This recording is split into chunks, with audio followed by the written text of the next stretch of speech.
My friends, as a little boy, I had the great privilege to be taught by the Dominican Sisters of Kentucky at St. Simon and Jude Parochial School in Brooklyn. And the sisters ran a very tight ship. Every day began exactly the same way. We came into class, put our coats away, our books away, and then we did two things. First, we offered our morning prayers.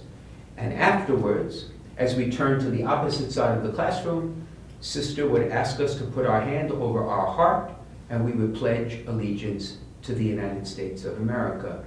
Words you and I know very well. Words you and I have perhaps recited in our life thousands and thousands of times. I must confess, as a little boy, I didn't quite understand the import of that simple pledge until I began to glimpse it when I watched the evening news and watch as the bodies of those who died in the Vietnam War would be featured every day in the evening newscast. I began to recognize the holy catechism that pledge is. And there are those who have sworn their lives to protect this country and have paid an ultimate price.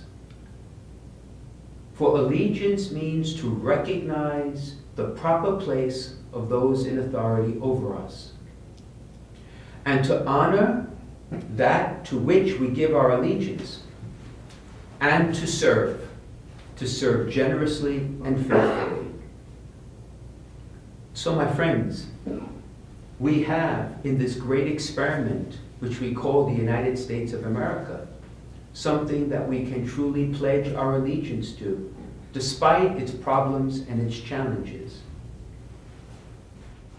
But on this, the last day, the last Sunday of the liturgical year, you and I come in prayer and worship to recognize that there is someone far more important to whom we must pledge our allegiance. To a king, unlike any other.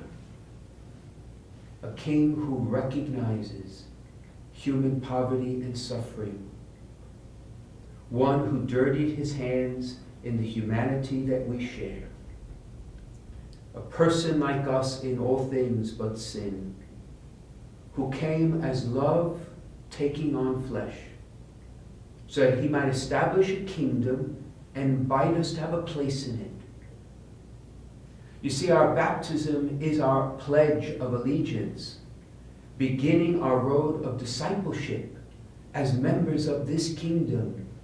This king who is one of love, not of military authority and power, one of reconciliation and not of division and conquest, one that is not afraid to enter into the misery of life and to lift it up in hope.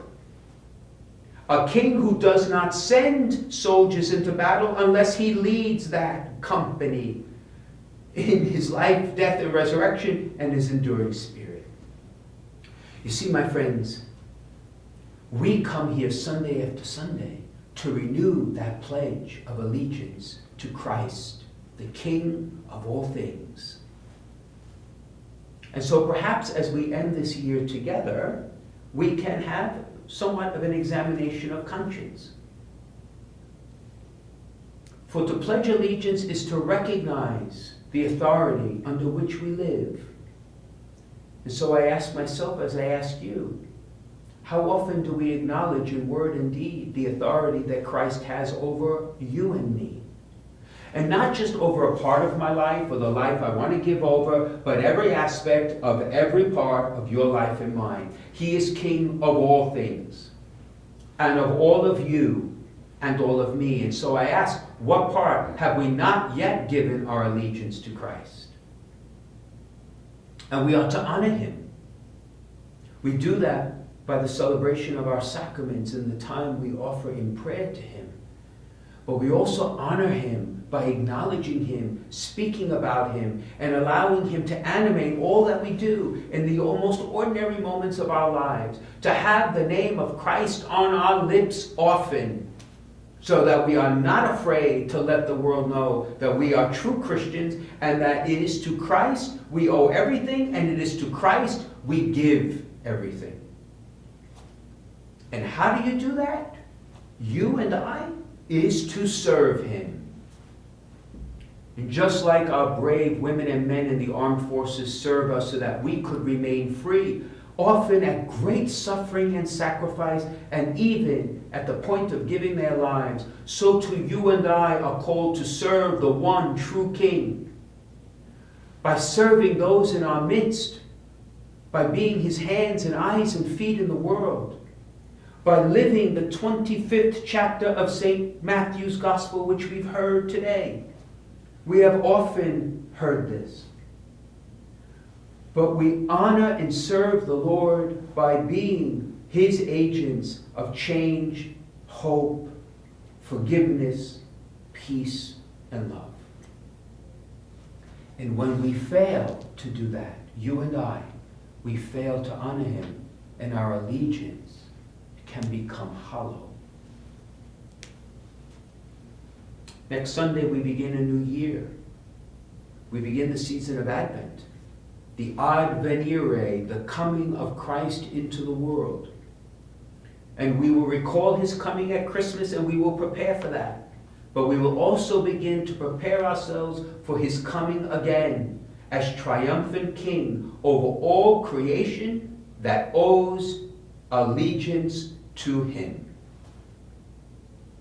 And so, as we continue this celebration today, and perhaps for food, for reflection this week, I ask you, my friends, you and I who regularly have the words of the Pledge of Allegiance on our lips when we accompany our children to school, when we go to athletic events, when we are at civic events, and we do so proudly. Are you and I also ready, in word and in action, to pledge the only allegiance that will last forever?